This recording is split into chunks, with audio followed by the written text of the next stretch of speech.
Hey everybody, welcome back to day 4 of your 7-day serve challenge. It's your totally obsessed tennis coach, Pete, and I am so excited to teach you how to serve 100 miles per hour today. I'm going to give you all the fundamentals you need to focus on to be able to hit a serve 100 miles an hour plus.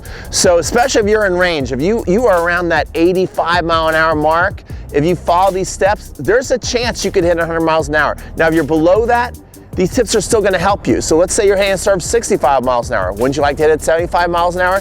If you follow the steps, it is possible, especially if you use your video asks. Speaking of video ask, here is the challenge of the day.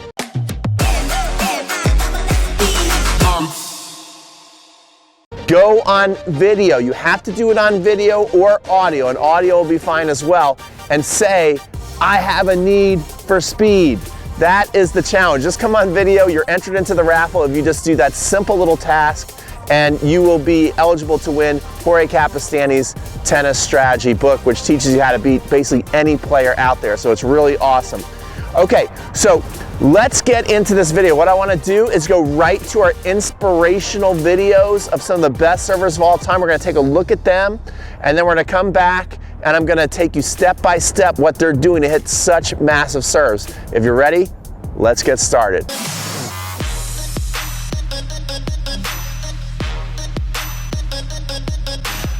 Okay, welcome. What we're going to look at right now is we're going to look at 3 of the biggest and best power servers with beautiful technique of all time. We're taking a look at Pete Sampras right now. Take a look. I like how he also starts with his leg up, right? His toe pointed up, and then he's going to come down here. Now notice, he's down here with his racket down low, all right? He's already building a beautiful tilt. Wait till you see how awesome this tilt is. Sampras, one of my favorite servers, if not my most favorite server. Take a look where he's releasing that ball, about the nose or the eyes. Now, he starts to get into the elbow the enemy move. His wrist is in that nice, loose, relaxed position there, if you can't tell. I'm telling you it is. Right now, even though we don't have a good view of it, you can kind of see he's in the power L position. That's where his arms are. Elbowing the enemy, power L position. Insane tilt. Insane tilt. Look at his body here. Beautiful, beautiful position.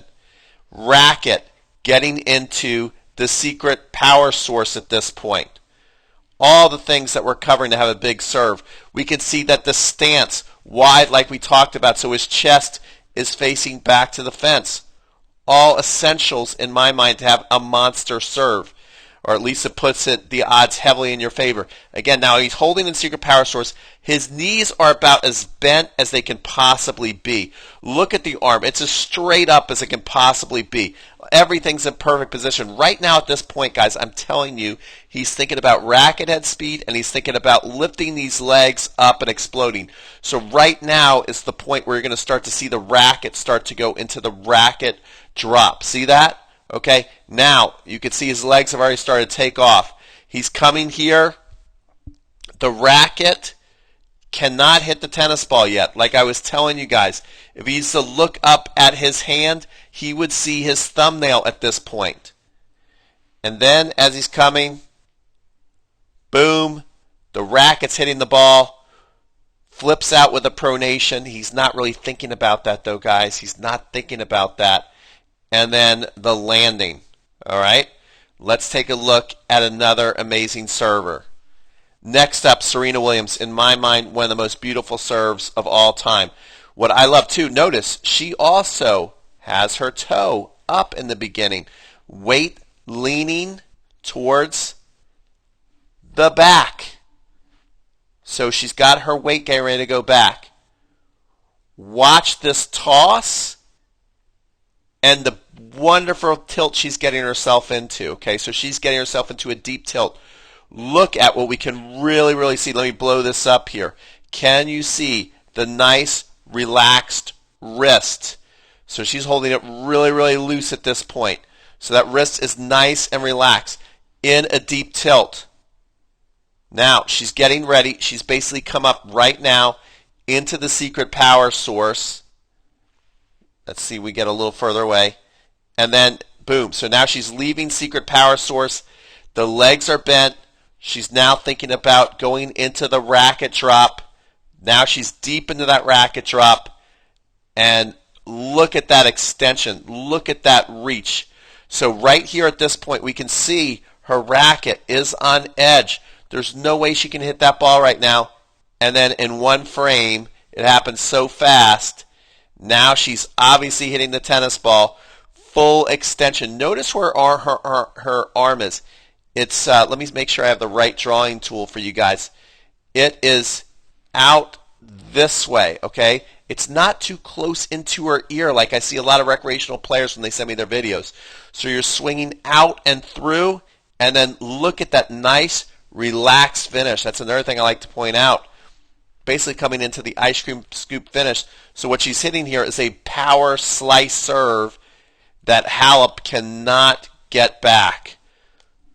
One more inspirational video, and then we'll hit the court. Okay, now Andy Roddick, we're going to see, has a completely different wind-up than our first two awesome professionals. So he's not going to drop down like Serena dropped down and like Sampras dropped down. Notice they would come down here, and then they'd go up into the secret power source. Roddick doesn't mess around. He just goes straight up with both arms. So you might want to try this. This, for some people, will be easier, and for some people will be harder. One thing I want you to notice, though, right away, look at the wrist. That is by design, not by accident. You see how his wrist is kind of relaxed there? You see that position, how he's got his wrist in that position as he's coming up? Okay? And now, boom, he's got the biggest secret power source out of anybody I've really analyzed. Look at how that racket right here, leaning right there. He's getting ready to release the ball, basically a little bit, I guess, around his eye position. Lets go of that ball, gets deeper into the secret power source, and now he's going to get himself in one of the most insane tilts I've ever seen in my life. Okay, so obviously this is a freak athlete here. Look at this. I call this the windy tree because it's like the wind is coming and blowing Andy Roddick backwards. All right? Now, look at how deep he gets there. Legs, look at the deep knee bend. Look how long he's holding the racket in secret power source. Hold it there longer again than really anybody I've ever really analyzed. Now his legs are pretty much as bent as they can be, I think. Who knows? He might even go further down. But at this point, I bet you he's thinking about, okay, now it's time to get the racket at speed going, Andy, and get those knees shooting up towards the tennis ball. All right? He goes a little deeper, but you can see he's starting to think about going forward. Now he's dropping that racket head. Notice he's probably the most delayed with dropping the racket head. He really holds it the longest. That's why he has one of the biggest serves ever. As he's coming through here again, we see he's into the hatchet move.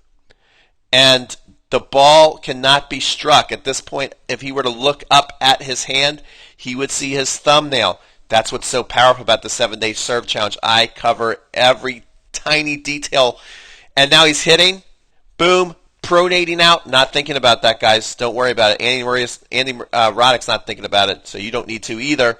And then, poof, he lands. And nice and relaxed. Let's hit the court.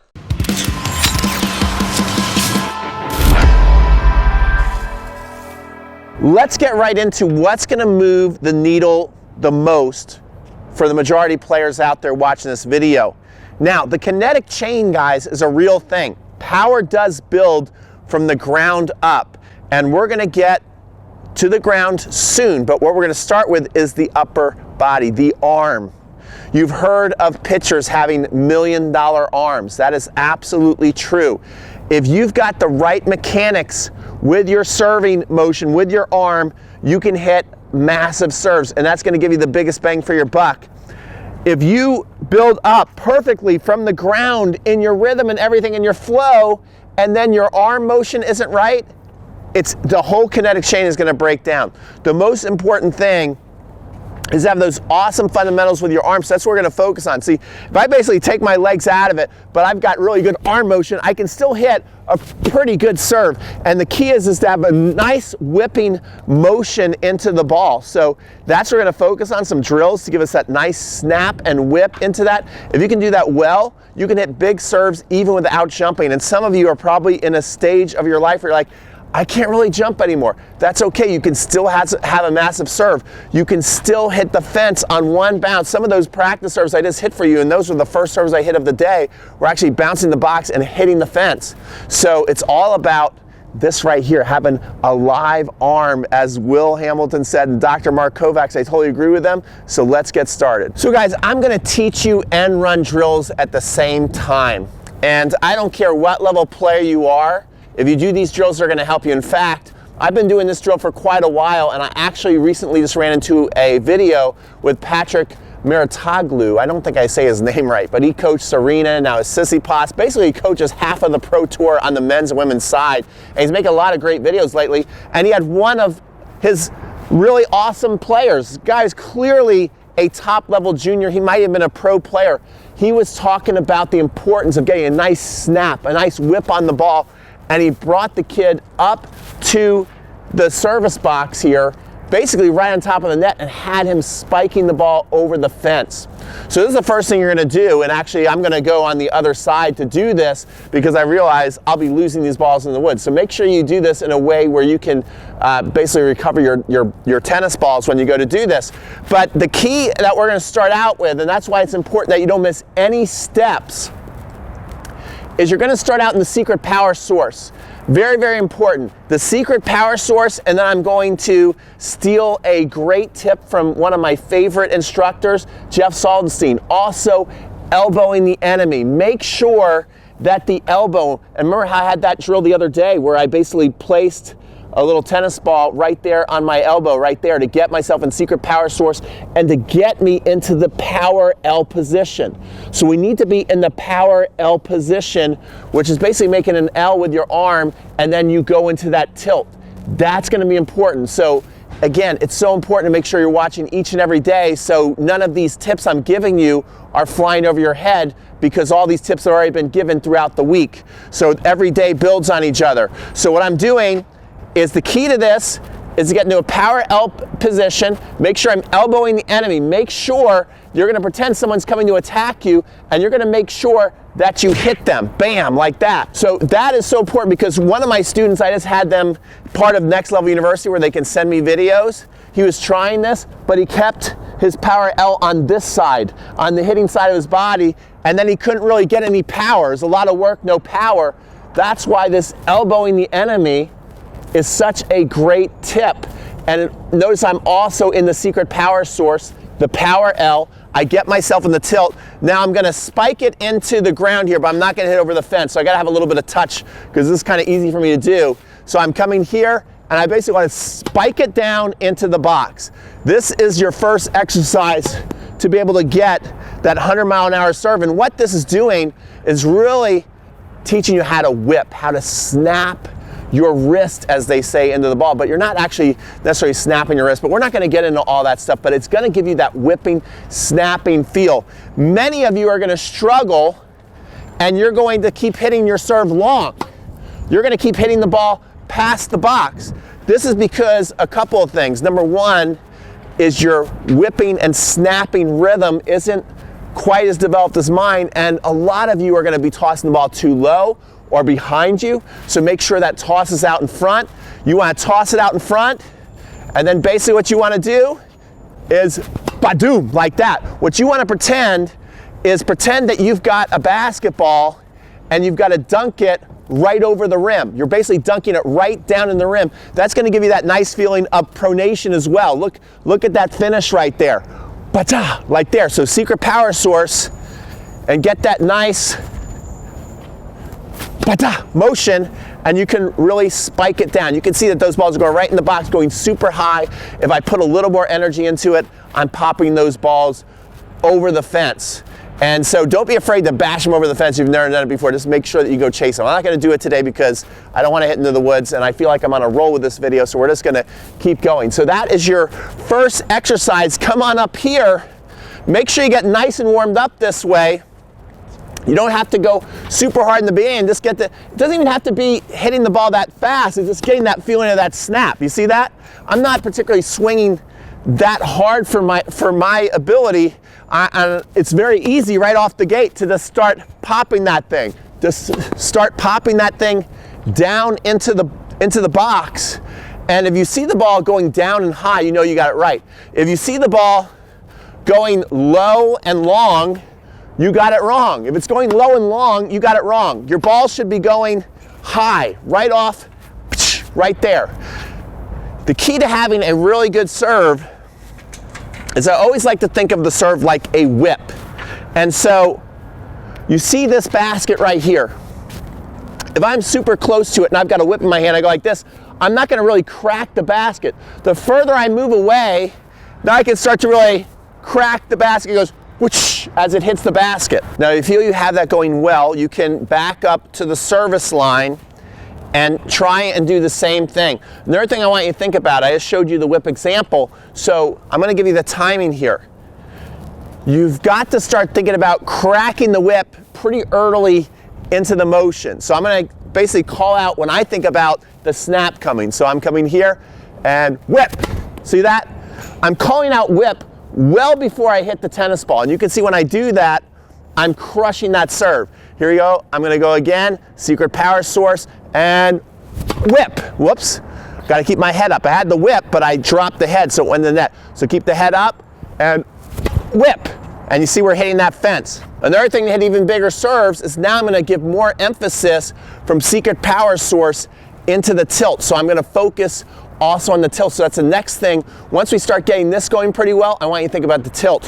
One other thing as you're up here, remember how we talked earlier in the week about the wrist being weak and loose, okay? So you want to pretend like the wrist is kind of like a cobra. It's getting ready to snap. So look at it this way. Kind of make this type of shape in your hand and think about it really whipping. It's like curling in and then releasing, snapping, okay? Really striking the ball. That's how you're gonna get that feeling. And so you see I've got that here. I've got my cobra wrist ready. We're gonna have a couple positions where we're really focused on the wrists. Certainly secret power source is one of them. You wanna be nice and relaxed up here, not holding the racket tight. Okay, so I'm gonna get here. Now I'm also gonna focus more on the tilt and see if I can get a bigger serve. More in that tilt and snap, okay? Really focus on the tilt, whip. And you can see already they're feeling better for me.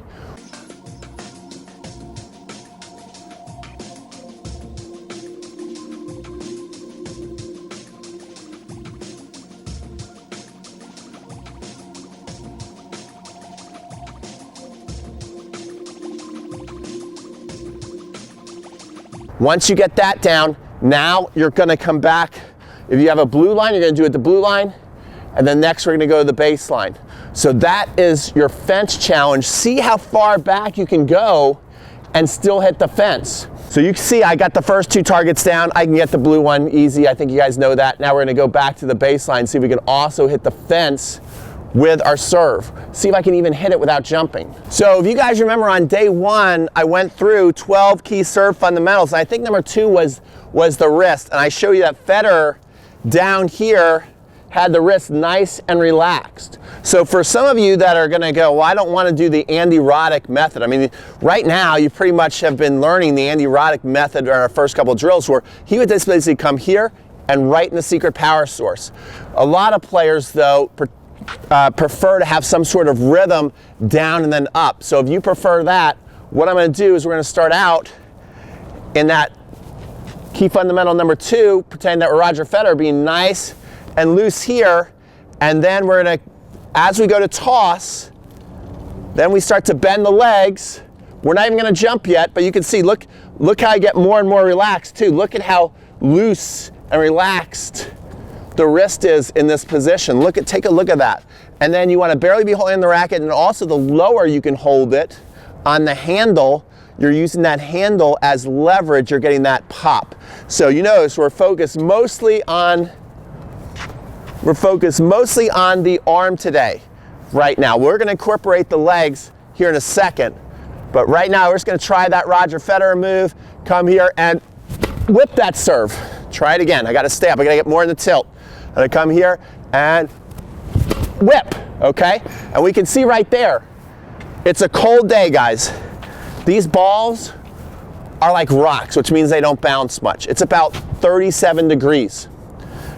And I'm on the ground, serving it in the box, hitting the fence, okay, with freezing cold balls. So that goes to show that if you do the fundamentals right, you can get nice pop on the ball. So now the next thing I'm gonna go into is, so you can practice this for a while if you like to be down here and practice on the ground. The next thing we're gonna do is now we're gonna start to focus on the legs.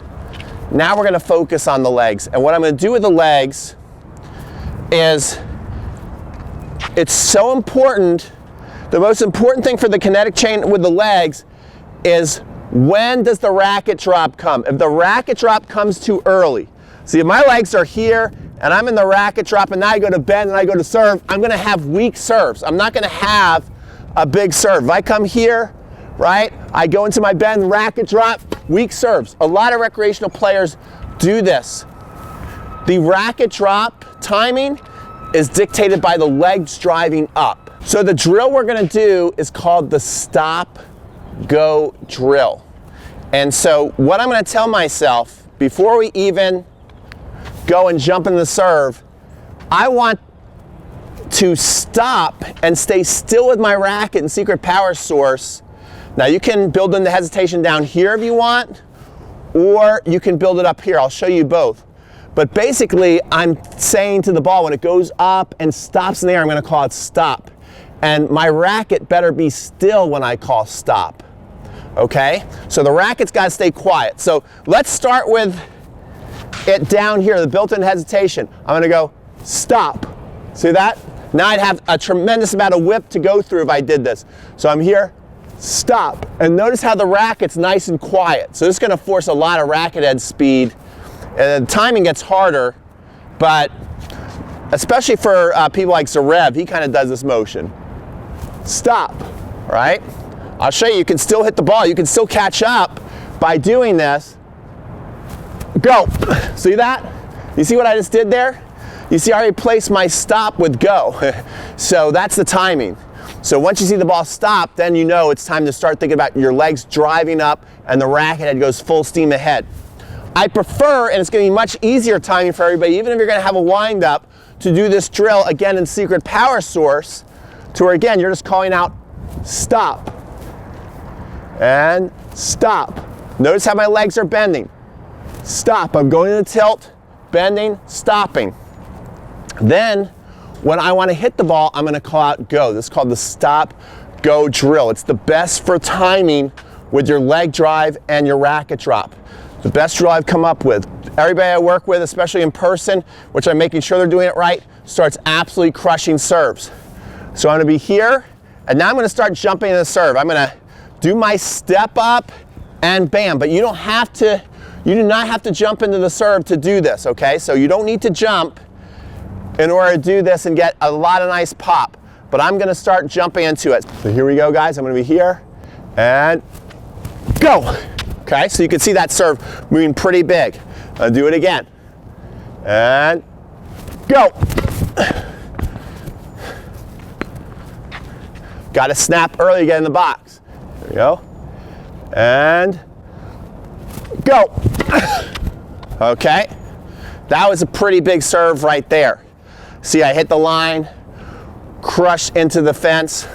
So this is a drill you want to be thinking of. I even think I called out go a little early because again, I'm thinking of that whip. But that moment, you're going to see some pros, the rackets drop even before the legs go up, but it's kind of that moment that you're thinking about releasing up is when you're going to be having everything go full steam ahead. Just like that last serve is a pretty good example. I might have called out go a little too soon, but I was thinking of really attacking the ball and whipping it, and that's why I had such a good result with that. So make sure that you go through and you do all these exercises. Remember, we also have an at-home training for power as well. which I definitely recommend you do so that you can develop that awesome serve. Remember, I've told you the stories about the Williams sisters, the actresses who never even hit a tennis ball and they still look like pros because they did a ton of shadow strokes. So do not take the at-home training for granted and skip it. If you really want to get a great serve, you need to do every single thing we're doing on every day and rinse and repeat. Again, that's why I strongly recommend that Lifetime Access Pass, because if you do this, it's built to be the perfect practice template. So if you want all this stuff, it's there for you. Now, the next thing we're gonna do tomorrow is we're starting to work on my favorite serve that I think should be your #1 serve to develop, and that is the slice. So if you want a slice serve, tomorrow we're going with Slice Serve Mastery, day number 5. Pretty cool. So we'll see you then. Don't forget to use your video ask. Do not forget to use your video ask. I'm here to help you. I'm here to coach you. Let's go. Awesome day of practice.